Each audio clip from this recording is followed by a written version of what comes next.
Salom meni sirli do'stim va dugonam. Kimsiz? Hech shu haqida o'ylab ko'rganmisiz? Keling, shaxsiyatni aniqlash testida bilib olamiz. Bu test insonning ongini chuqurroq o'rganishga va uning ba'zi bir xususiyatlarini bilishga yordam beradi. Ushbu test orqali siz eng yaxshi o'zingizning xususiyatlaringizni bilib va aniqlab olasiz. Testda biron bir narsani ko'rishingiz mumkinligiga e'tibor bering. Tezda javob bering va tanlagan variantingizda qat'iy bo'ling. Sizni psixologik mahoratingiz to'g'risida bir-ikkita narsani bilib olaylik. Demak, test boshlandi. Birinchi test. Shunday qilib ushbu rasmda siz nimani ko'rdingiz? Tovuqni yoki jo'jani ko'rsangiz, demak siz mayda-chuyda narsalarga bemalol e'tibor qaratishingiz mumkin. Sizda kuzatuv hissi juda yaxshi va turli xil texnik narsalardan zavqlanasiz. Agarda lablari qizil ayolning siluetini ko'rsangiz, aksincha, uzoq vaqt davomida bir narsaga e'tiboringizni qaratishingiz qiyin. Siz hamma narsani sinab ko'rishni xohlaydigan ijodiy havaskorsiz. Va nihoyat eng noyob holat. Agar siz erkakning yuzini ko'rsangiz, demak siz dahosiz. Uning yuz konturini faqat tasvirni xayoliy ravishda aylantirish orqali ko'rish mumkin. Faqatgina bir necha qobiliyatli insonlar ushbu rasmda begona odamning konturini ko'rishga qodirdir. Ikkinchi test. Rorschach testi. Ushbu test inson psixikasini aniqlash uchun eng mashhur testlardan biridir. Sinovning mohiyati 10 ta siyoh dog'larni ko'rishda xayolda paydo bo'lgan uyushmalarni aniqlashdan iborat. Ushbu 10 ta konturning har biri u yoki bu tarzda so'z yoki ibora bilan turli xil hissiyotlarni uyg'otadi. Sinov odamning birlashmalari uning shaxsiyatining xususiyatlarini belgilashda asoslanadi. Birinchi rasm. Siz nimani ko'rdingiz? Birinchi rasmga qarashda eng ko'p uchraydigan javoblar bu ko'rshapalak, kapalak yoki farishta. Agar siz ko'rshapalak ko'rgan bo'lsangiz, ba'zilar uchun ko'rshapalak bu yovuz ruhlarning ramzi va yoqimsiz hayvon. Boshqalar uchun bu qiyin yo'l va qayta tug'ilishni yengib o'tish kabi hissiyotlarni uyg'otadi. Bilasizmi, ko'rshapalak deganda koronavirus xayoliga kelsa nima bo'ladi? Javob kommentariyada. Agar siz kapalaklarni ko'rgan bo'lsangiz, kapalaklar hayotda yangi bosqichga o'tish davrini ko'rsatadi, o'zgarishga ishora qiladi va yuzaga keladigan qiyinchiliklarga dosh berishni xohlaydigan odamlar faqatgina kapalaklarni ko'rishadi. Qo'rqinchli holatlardan biri hayvonning tumshug'ini ko'rgan odamlar ichki, ya'ni ichidagi dunyosida jiddiy muammolar bo'lishi mumkin. Bu qiyinchiliklarni hal qilishni istamasligi va uni biron bir kishi kuzatishdan qo'rqadigan odamlar ushbu hayvonning tumshug'ini ko'rishi mumkin. Bu shuningdek paranoya belgisi bo'lishi mumkin. Ehtiyot bo'ling. Uchinchi test, ikkinchi rasm. Test topshiruvchining atrofdagi odamlarga munosabatini ochib berishga yordam beradi. Qora va qizil dog'lar tufayli uning ijtimoiy ta'sirga qanchalik moslashganini aniqlash mumkin.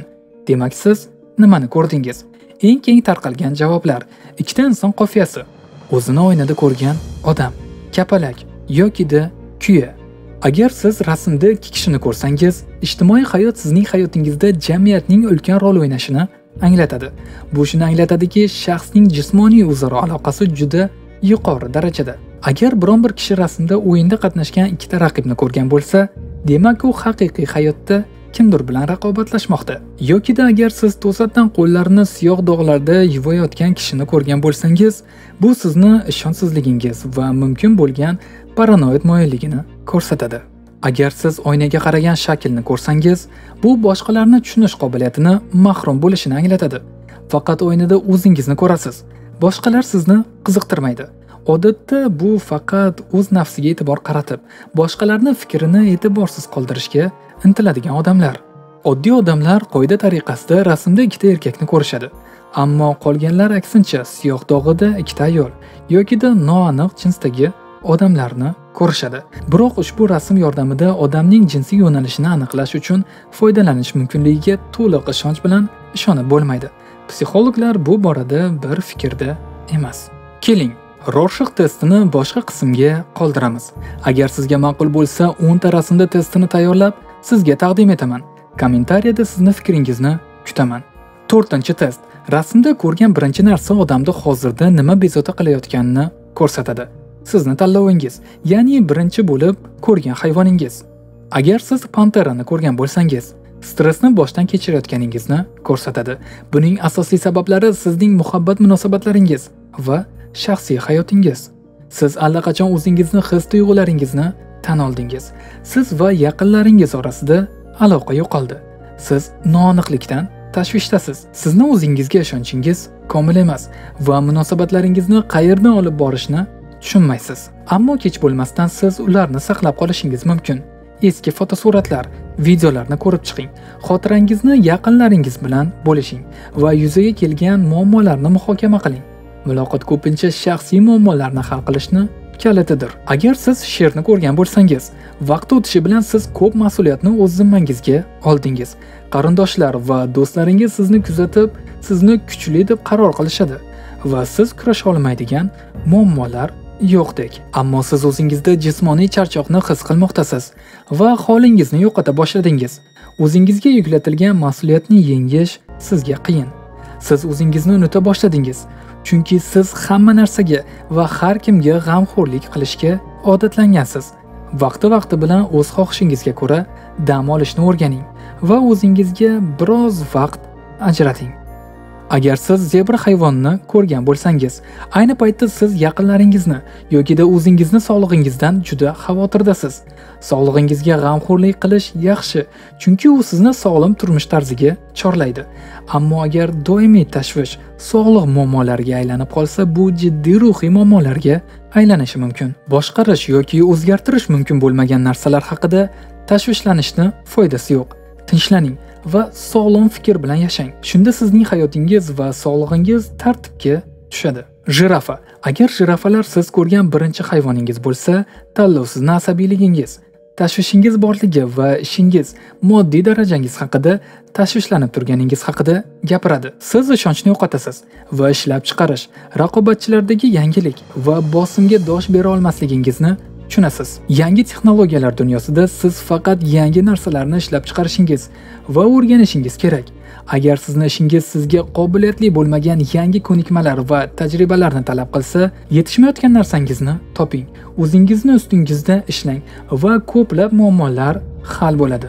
Agar siz moviy qushni ko'rgan bo'lsangiz, siz o'zingizni ozgina adashgan va yolg'iz his etasiz. Zamonaviy jamiyatda biz asosan internet orqali ekranning narigi tomonidagi odamlar bilan muloqot qilamiz. Bu yomon emas, ammo odamlar virtual muloqotga shunchalik odatlanganki, ular uchun haqiqiy aloqalarni o'rnatish va atrofdagi odamlar bilan muloqot qilish juda qiyin. Agar siz qushlarni birinchi bo'lib ko'rgan bo'lsangiz, yolg'izlik hissi sizni ta'qib qilmoqda. Siz birov bilan yurakdan suhbatlashishga, ochiqchasiga gaplashishga qarshi emassiz, ammo bu fikr sizni chalg'itadi. Demak, ushbu video yoqqanidan xursandman. YouTube kanalimda yangi ekansiz, keling. Ushbu kanal haqida qisqacha ma'lumot berib o'taman. Aziz do'stlarim, sirli YouTube kanalimga xush kelibsiz. Ajoyib psixologiya va o'zini o'zi bilish dunyosiga marhamat. Onlayn testlarni topshirish odamlarning sevimli mashg'ulotidir. O'zimiz haqimizdagi yangi narsalarni bilib olishimiz yoki uzoq vaqtdan beri tanish bo'lgan narsalarga amin bo'lishimiz mumkin. Asosiysi, ushbu testlar orqali biz yana o'zimizni tanib boramiz va ushbu jarayondan ulkan zavq olamiz va albatta natijalardan zavqlanamiz. Qiziqarli testlar, qiziqarli psixologiya, ajoyib faktlar. Bularning barchasi Kimsiz YouTube kanalida. Obuna bo'ling. Demak, ushbu video yoqqanidan xursandman. Bu testlar faqat ma'lumot uchun yuklanadi. Agar sizda seryozni savol yoki bir kasallik bo'lsa, meni maslahatim shifokorga murojaat qiling. Bu oddiy test xolos. Demak, kimsiz? Ushbu savolga bugun javob bera olasizmi?